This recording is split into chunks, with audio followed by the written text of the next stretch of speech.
Join us and Neighborhood Cats for all you need to know about trap, neuter, return, TNR, and colony management. You'll learn the basics and walk away with the tools you need to be successful in helping outdoor cats. Workshops are typically held the first Saturday of the month. Registrants will have the opportunity to earn a certificate. For more information and to register today, go to communitycatspodcast.com. You've tuned in to the Community Cats Podcast. Ready? Let's go.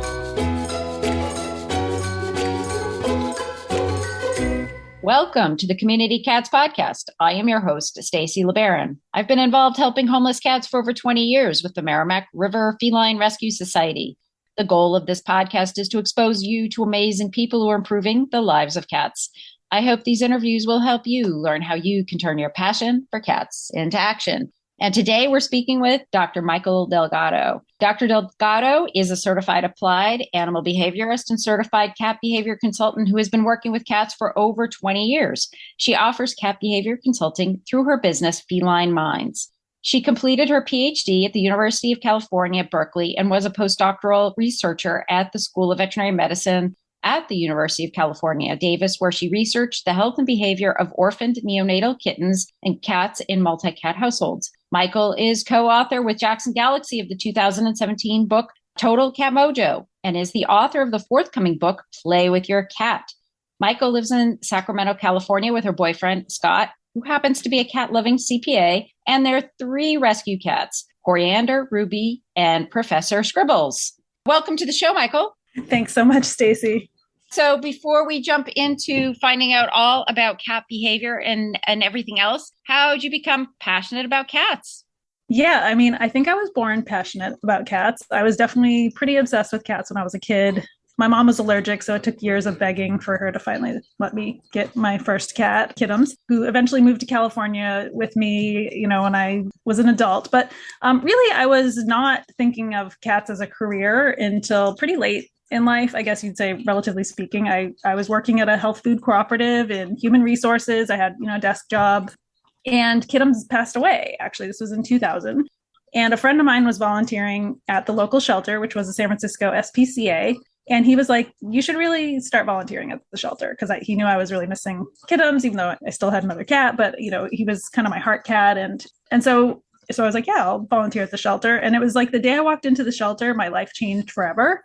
I think I'd put it off for a really long time because there's this idea that shelters are sad, depressing places. But really, to me, it was an amazing facility. First of all, if anyone's been to the San Francisco SPCA, it was definitely a leader in the movement to stop using cages as exclusive housing for cats and build rooms that looked more like a home with furniture. And they had a very extensive program in cat behavior, which was also, I didn't know at the time, but pretty novel for shelters in 2000 to have an established cat behavior program. And what I knew was that there was a wing of cats that had special needs and you needed special training to visit them. And so I was immediately attracted to those cats.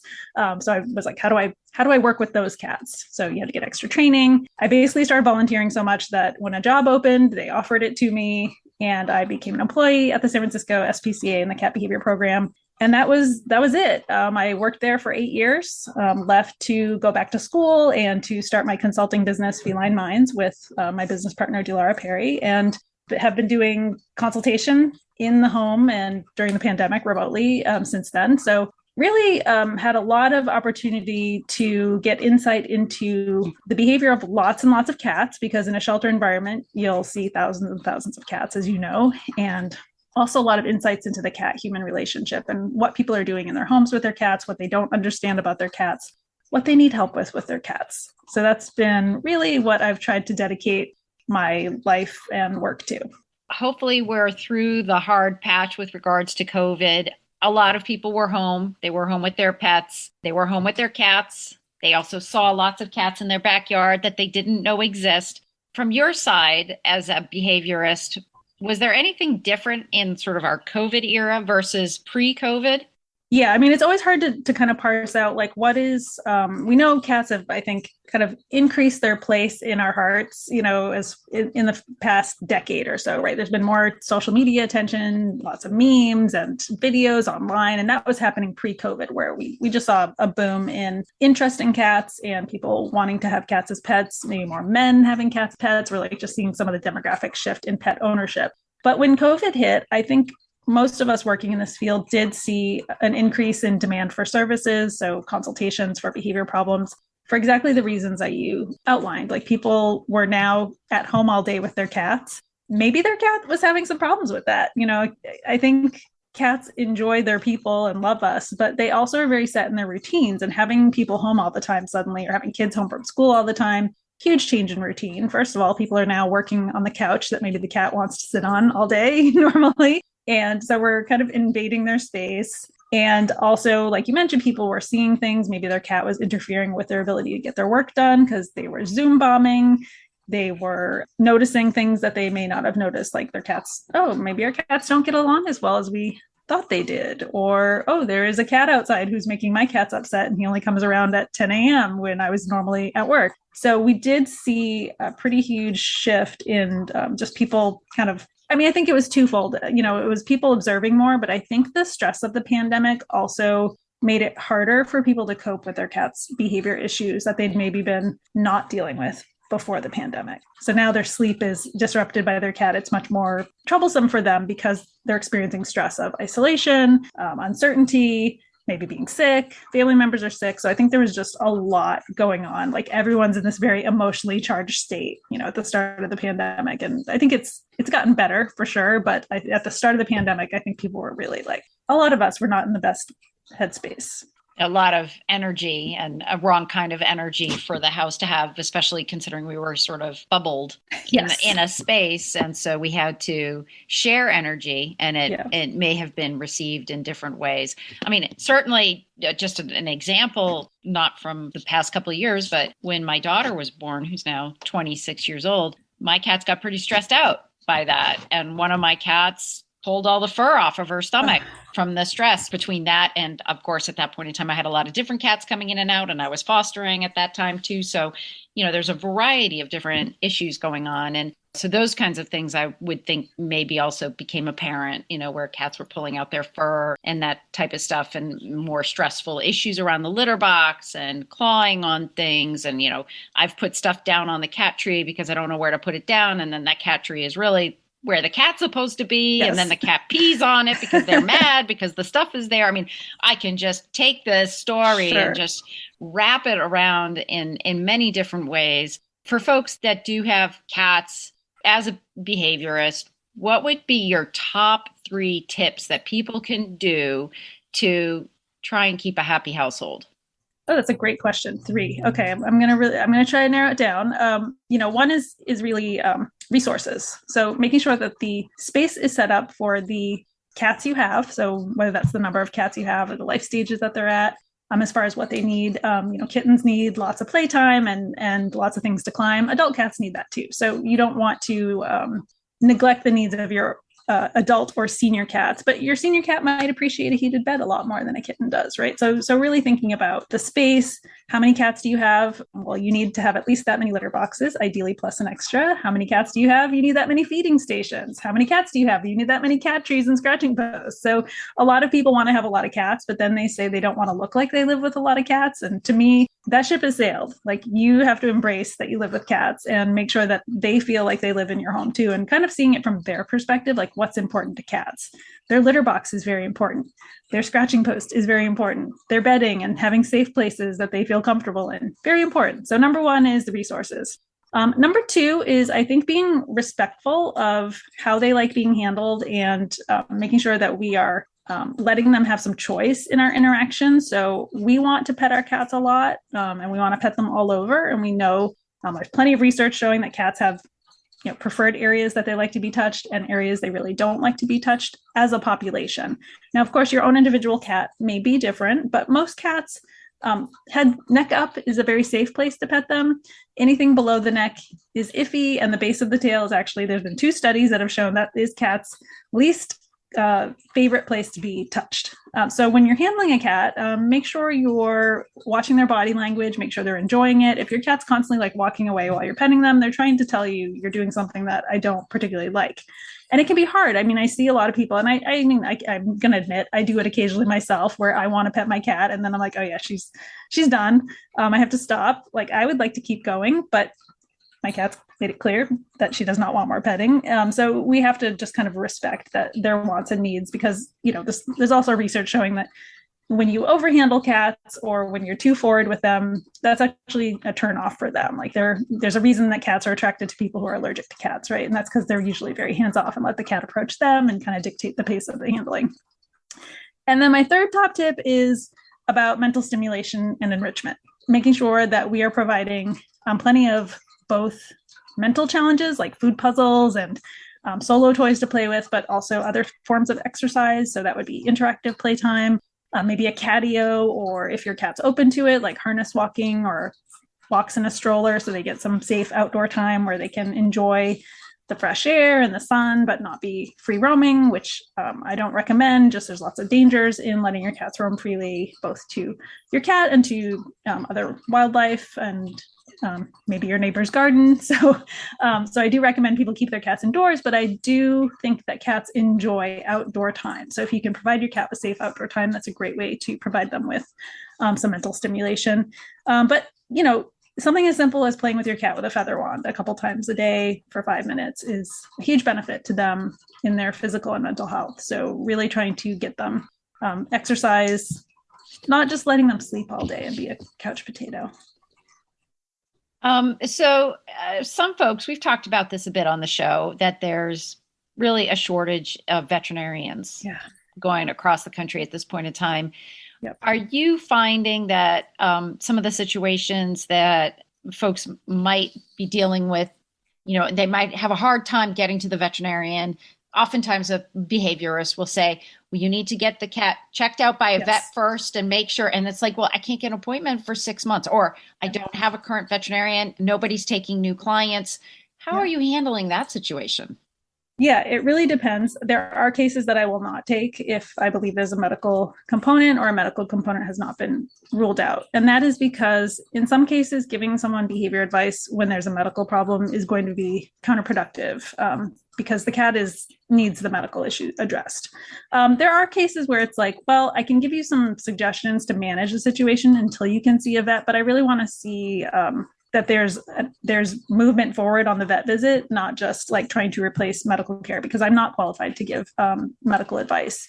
So I do have to be very careful. I recognize that it is very hard for people to get their pets seen in a lot of places in the country. I've seen it locally and all over. So my advice is, if you're thinking about getting a cat, is find your veterinarian before you adopt. Like, make that appointment as soon as possible, because you're probably going to have the cat before you have a vet appointment.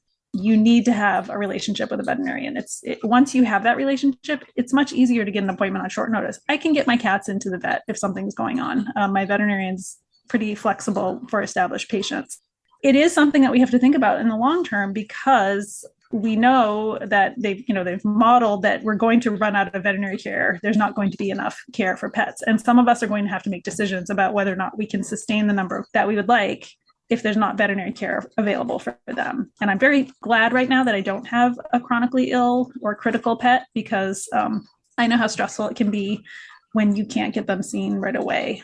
Certainly emergency is an option. There are veterinary triage services online that you can pay for a call with a veterinarian, a video call, where they will help you assess whether or not your situation is a medical emergency. But I do think it is something that needs to be addressed. Not only, we already know that people having access to veterinary care is difficult financially for a lot of people who love their pets. And now it's just, is the care going to be available? And I think what we can do is try to be kind to our veterinarians and their staff so that people don't leave the profession. We can encourage the veterinary industry to really rethink how much it costs to become a veterinary student. What are the obstacles to getting people who are wanting to practice in small animal medicine to go into veterinary care? I think we forget that there's people that go into vet care just to do large animal medicine or zoo animals, right? So not everybody wants to do small animal medicine, but But from the behaviorist perspective,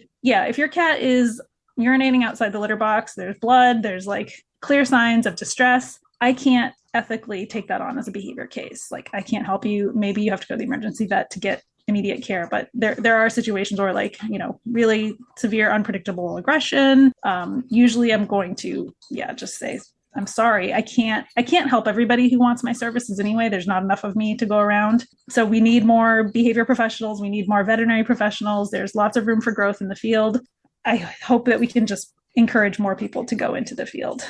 Thank you for that. And we're embarking on a very challenging path going forward, for sure, with regards to the veterinarians, the technicians. I think the technicians, their role will change, and their compensation will increase, hopefully, and get the responsibility as well as the growth, the career growth too, because I think there's a lot of issues around veterinarians and technicians wanting more variety.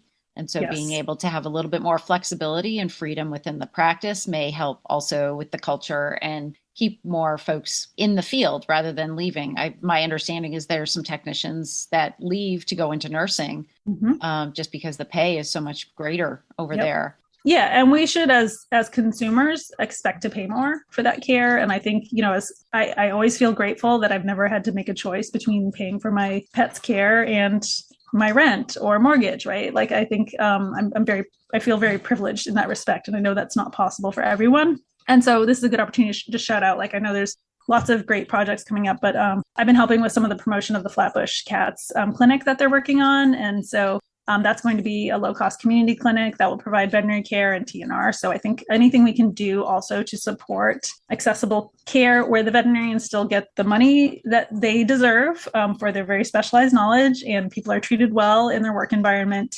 But some of that cost is absorbed through the nonprofit to help provide services for people who really need it. I do not need discounted vet care. I'm happy to pay full price because I can do so, but I know that that's not a choice for everybody who loves their pets. So these kinds of projects are really important to support, and they've just started fundraising. So if you go to flatbushcats.org, check it out. And that's just probably, like I said, I think there's lots going on that people can put their money where their mouths are and support better services and more equity and healthier pets, hopefully. That's fantastic. Yeah, we've had the folks from Flatbush on the show before, so we'll make sure we get a link to their show in our notes. Team Dubert is at it again, and now they have an amazing companion case management module that once again revolutionizes how you rescue animals. Dubert partnered with Dallas Pets Alive and the Spay Neuter Network to build a powerful solution that allows you to manage cases of any kind, whether owner surrender calls or emails, community cat tracking and reporting. Dubert is the only system that integrates two-way text messaging, automatic follow-ups, and even a rehoming solution that every organization can use. No more trying to manage 10 different technologies when everything is all in one place and tightly integrated. From fostering to transport, fundraising to e-commerce, supply and demand to case management, Dubert has everything you need to streamline your operations so you can focus on saving more animals. Check out the new companion case management module at www.dubert.com/CCM and get signed up today. Ever wanted to quickly connect, collaborate, or problem solve with others in the animal welfare field who are, real people? Look no further than Maddie's Pet Forum. Maddie's Pet Forum brings people of animal welfare together with the common goal to keep more people and pets together. We share ideas, expertise, offer each other support, resources, and more. Visit forum.maddiespetforum.org/cats. Maddie's Pet Forum. Come for an answer. Stay for the community. I can't talk to a feline behaviorist without bringing up, there's two items, so you're going to guess which one I'm going to bring up. The first one is declawing. What is your thought around declawing? Hate it. That's my thought. I hate it. Don't do it. Look, if you can't accept that having an animal in your home means that you're going to possibly have some damage to your stuff, right? Then you shouldn't have a pet. 1. 2, providing cats with plenty of good options for scratching is a great way to prevent them from causing any damage to your furniture. My cats don't scratch anything that we don't want them to scratch. We have lots of scratching posts. We have lots of cat trees, lots of things for them to climb and dig on. And it's really not that difficult.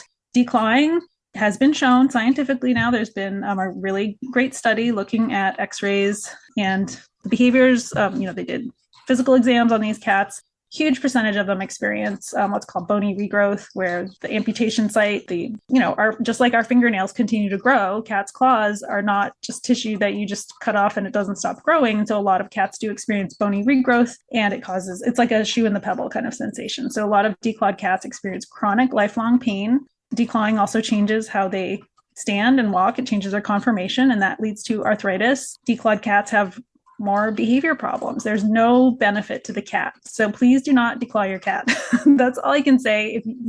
Just don't do it. It's really not, there's nothing about it that is good.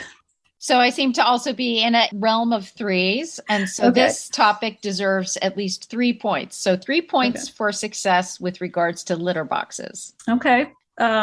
Big enough. So don't get some little dinky litter box. I use storage bins that I cut a little entryway in so my cats can get in and out. They're huge. My cats love them. They like roll around in it, and they use them faithfully. 2, use a kind of litter that your cat likes. Most cats like soft, sandy litter. Where I see problems is when people use pellets, or sometimes the food-based litters are not very popular. It has to be, something that your cat likes to use, whether or not you like it. So your cat's choice comes first. And 3 is just scoop it. Like we know from research that it's not the smell that bothers cats so much as the obstacle. So when there's a lot of clumps of urine or feces in there, that's what they don't like, climbing around and digging around. So if you scoop it twice a day, your cat will be very grateful. So those are my top 3. I mean, there's lots of other things we could talk about, like should it have a lid? Where should it be? How many do you need? But I'd say large, clean, and nice, soft, sandy clumping litter. Excellent. So you've got a book coming out soon, and it's called Play with Your Cat. That has nothing to do with litter boxes. That has nothing to do with declawing it, So what's the meaning behind this book?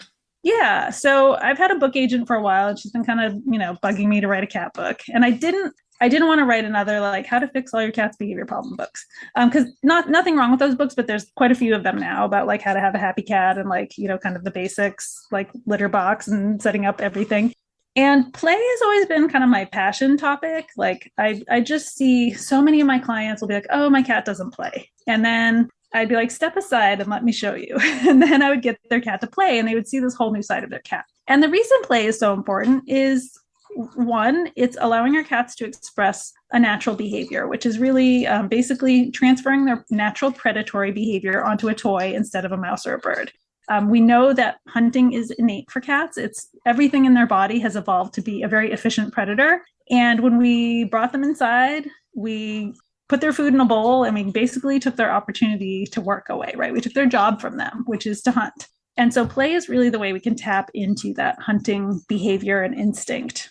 We also know that exercise has stress-reducing properties for humans. Lots of other animal studies have shown this. Although no one studied like the effects of play on stress in cats, we can infer from the mechanisms of like how exercise impacts our bodies that it is good for cats. It will help them cope with stressors. It will take their mind off fears. It will help them stay in physical shape. So it's something that they should do daily throughout their lives. So as I was thinking about it, is like, this is like what I want to tell people is like how play can transform your cat's life. Like it can help you have a better relationship with your cat. It can help your cat have fun. It can help them be healthier, both mentally and physically. And I wanted to also kind of explain the like why, like how cats evolved as hunters and like their bodies and what they do when they hunt, what kind of prey do they like, how do they kill their prey, and how we can mimic that through playtime. So it's going to be half kind of like a scientific review of the literature around play and hunting in cats, and half like a how-to. So like tips on toys and techniques and when to play and how long do you need to play and what do you do if you have 3 cats or an old cat or a cat with disabilities. So I'm really going to try to address like all this stuff I've been carrying around in my head for years about playtime and just how important it is and how I think everyone should really try to play with their cat, even if they think their cat doesn't play. And so I think a lot of it is really just opening yourself to some new techniques, maybe some new toys, and also changing your understanding of what play might look like for your cat. I think when people think of play, they think backflips and running around. And for some cats, it's very subtle. And if you think about how they hunt, it makes sense, right? They spend a lot of time stalking and watching and a little bit of time pouncing and running around. So for an adult cat, it might be a little more of the butt wiggling and the watching and less of the back flips. So I'm hoping by changing people's perspective on like what play looks like and giving them really concrete suggestions on how they can improve their play technique, that more cats will get the play they deserve. So a lot of our listeners are just individuals out there just trying to trap community cats, either in their backyard or in their community, cats and kittens. Mm-hmm. And we all know that about 75% of our cats that we get are either from friends and family or from other sources outside of the shelter. So, with that being said, many folks take in feral kittens or semi-feral or, abandoned cats that have gotten kind of skittish. And I actually think there's a pretty big role using play to help with socializing, because many of those skills are things that they have been using outdoors, and it's a kind of comfort level. You don't get, you get a bowl of food outside maybe, but there's other things going on. So, if somebody did bring in a cat from the outside, how would you recommend they use play to help with getting them socialized?